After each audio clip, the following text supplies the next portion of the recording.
The Arabian Sea, April 17th, 2026, 3:14 a.m. local time.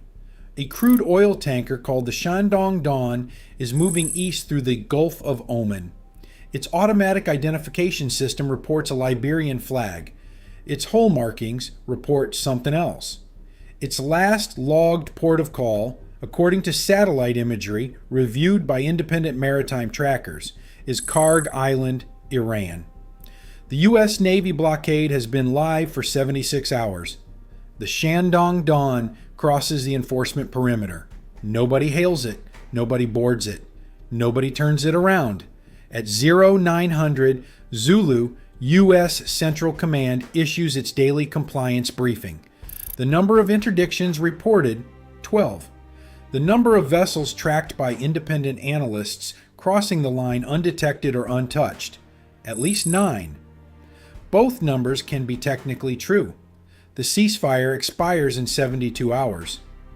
Nobody in the Pentagon briefing room is talking about what happens when the clock runs out and the tankers are still moving. Here is why. To understand the 72-hour window, you have to understand what was signed and what was not. On February 28, 2026, the United States and Israel conducted coordinated strikes against Iranian military and leadership targets. Within 72 hours, Tehran closed the Strait of Hormuz.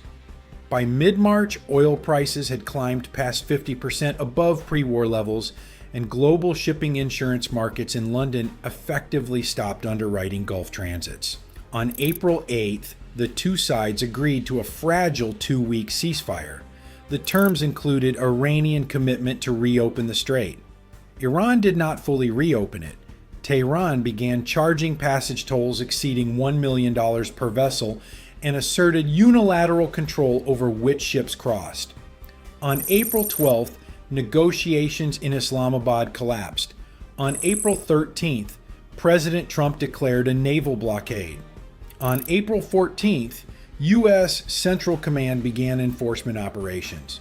Read the declaration carefully and read what CENTCOM actually authorized, and you will find they are not the same document. The political declaration described a blockade of Iran.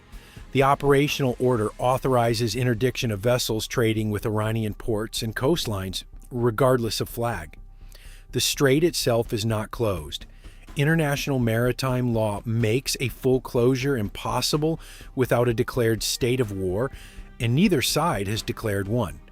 That distinction is not semantic. It is the entire operational architecture. What was announced is a cordon. What was authorized is a filter. A cordon stops everything.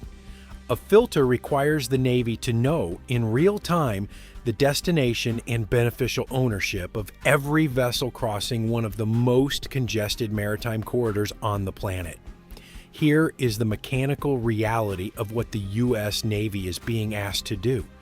Before the war, an average of 138 ships transited the Strait of Hormuz every single day. The navigable lanes are only 2 miles wide in each direction. The physical geometry has not changed because of a political declaration in Washington. Brian Clark of the Hudson Institute, a former U.S. Navy officer and specialist in naval electronic warfare, estimates the operation requires approximately 6 destroyers in active rotation at minimum. That number covers the strait itself. It does not cover the 850 miles of Iranian coastline stretching from Bandar Abbas east into the Gulf of Oman. 6 destroyers, 850 miles. A ceasefire clock already more than halfway spent. Enforcing this blockade is not like guarding a single door.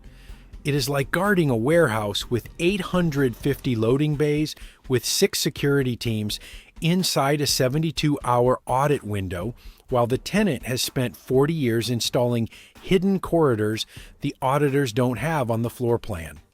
Iran's sanctions evasion infrastructure is not a workaround. It is a parallel logistics system, refined under 4 rounds of international sanctions. Satellite imagery analyzed by maritime intelligence firms has cataloged over 380 vessels currently operating under spoofed transponders or false flags in connection with Iranian crude. This infrastructure is not improvised. It is institutional. The most immediate threat to this blockade is not a missile. It is a customs form. China's official customs data records zero imports of Iranian crude since 2022. Yet in 2025, Chinese imports of Malaysian crude reached approximately 1.3 million barrels per day, more than double Malaysia's entire national production capacity. The barrels exist, the tankers exist, the paperwork says the oil came from somewhere it did not come from. This is the shadow fleet. Vessels operating under flags of convenience, conducting ship-to-ship transfers in the waters off Malaysia, Singapore, and the eastern Indian Ocean, thousands of miles from the Strait of Hormuz and outside the reach of the 6 destroyers anchoring the blockade. The Shandong Dawn was one of them.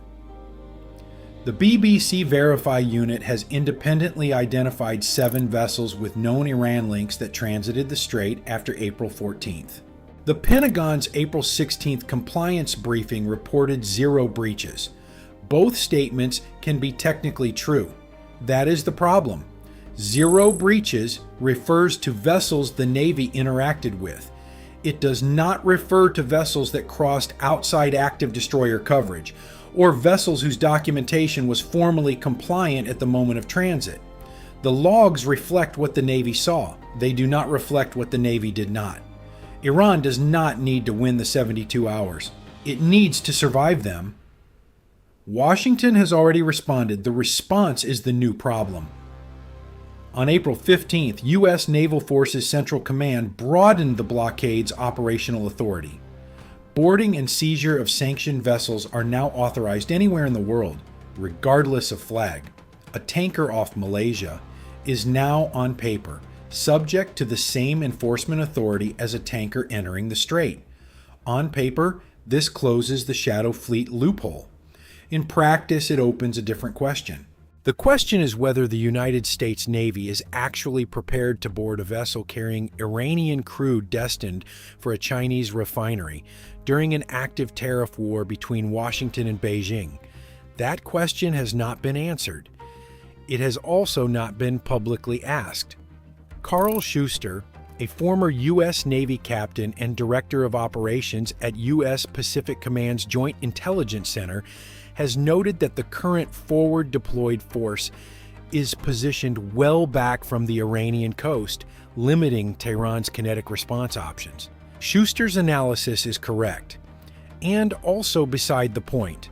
The shadow fleet does not need kinetic parity. It needs operational patience.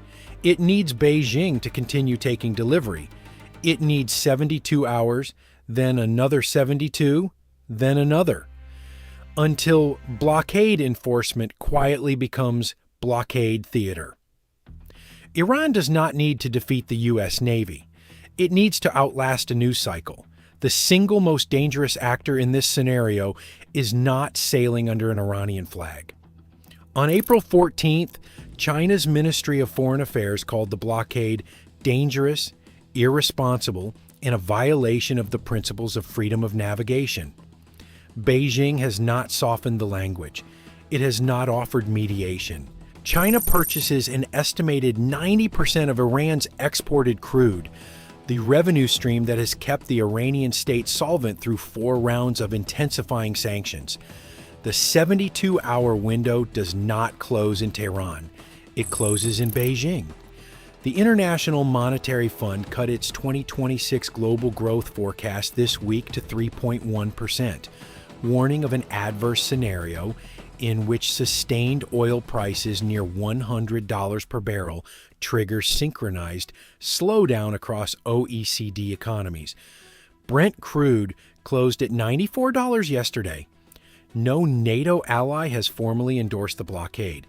Analysts at the Center for Strategic and International Studies have already argued that the Navy's inability to prevent Iran's initial strait closure weakened Washington's bargaining position before enforcement began. The Center for Strategic and International Studies is not wrong. The window closes one of three ways. Scenario A, the diplomatic resolution. Beijing calculates that sustained prices near $100 cost China more in global export demand than continued support for Tehran returns. A private call is placed. Tehran returns to Islamabad. It has happened before. It is not the most likely outcome. Scenario B. The gray zone holds. This is the scenario that should concern you most, not because it is the most violent, because it is the most durable. Iran does not escalate. The shadow fleet continues at 60 to 70% of pre-blockade throughput. CENTCOM issues briefings showing rising interdiction numbers. The numbers are real. They are also incomplete. The ceasefire expires without a deal. Analysts begin using the phrase blockade fatigue by early May. No single moment of failure. Just a slow accumulation of tankers that made it through that nobody officially counted. This is how blockades actually die. Not in fire. In spreadsheets. Scenario C. Kinetic escalation. A U.S. destroyer attempts to board a suspect vessel inside the Gulf of Oman. An IRGC fast attack craft engages. The ceasefire collapses within hours. Brent crude moves past $110 inside 48 hours. Retired Admiral Gary Rughead, former chief of U.S. naval operations, has said it plainly. If the United States begins active interdiction at scale, Iran will have some form of reaction. That reaction has not come yet. 3 scenarios, 3 endings, 1 window closing, the Arabian Sea. Right now. The USS Abraham Lincoln Carrier strike group is out there. Over 10,000 U.S. personnel. More than a dozen surface warships. The most concentrated application of U.S. naval power ever deployed to enforce an economic blockade in this region's history. And somewhere beyond its radar horizon, a Suezmax tanker with a spoofed transponder is completing a ship-to-ship transfer that the strike group cannot see, cannot reach in time, and cannot interdict without escalating a ceasefire that expires in fewer than 72 hours. The blockade was never just about stopping ships. It was about demonstrating that stopping ships at scale was possible, that the gap between what Trump declared on April 13th and what the Navy can physically enforce by April 21st is smaller than Tehran and Beijing currently believe. The gap is not smaller. The gap is the entire story. The question was never whether the U.S. Navy has the firepower to shut down the StraitOfHormuz. It has had that capability, uncontested since 1991. The question is whether the shadow fleet, Beijing's silence, a ceasefire clock running inside an active tariff war, and a filter-shaped operational authority add up to something the firepower cannot solve. Right now, on the water, they do. The Gulf of Oman. 72 hours to go. The Nordic Meridian has finished its transfer and is moving east. Its AIS is back online. Its paperwork now shows a Malaysian origin. Somewhere in a customs office in a port the blockade does not reach, the barrels will be logged, invoiced, and paid for in a currency that does not require a U.S. correspondent bank. In Tehran, nobody is ordering a missile strike. In Beijing, nobody is picking up the phone. In Washington, the briefings will continue on schedule. This is what collapse actually looks like, not a battle. A spreadsheet. The ceasefire expires April 21st. The tankers are still moving.